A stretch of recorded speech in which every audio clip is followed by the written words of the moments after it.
এতিয়া দীঘলীয়া কথা নকওঁ এটি গীত গাইছোঁ আৰু আপোনালোকৰ ভাত পানী খাই আজি মই আপোনালোকৰ পৰা আঁতৰি যাওঁ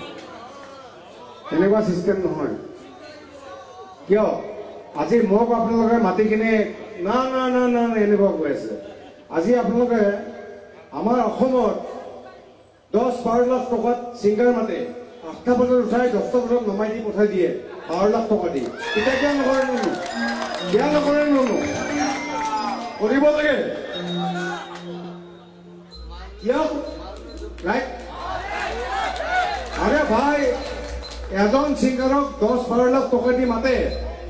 আৰু 9টা বজাতে উঠাই দিয়ে 11টা বজাত বাই বাই বাই বাই অমুক বাই বাই কিয় এইবিলাক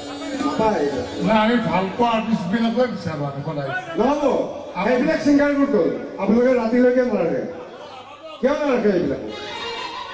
আমি ভাল পাওঁ নহয় মই বেলেগ কমিটিৰ কথা কৈ আছোঁ আপোনালোকক কোৱা নাই সেইবিলাকো ৰাখিব লাগে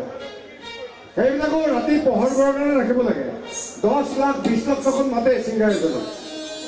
2 ঘণ্টা গীতকে গুচি যায় আৰু কি মদ খাই গান গাব নোৱাৰা হৈ যায়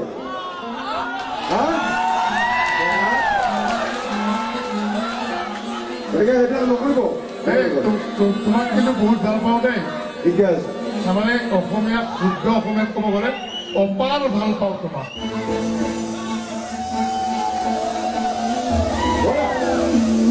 You make me whole again.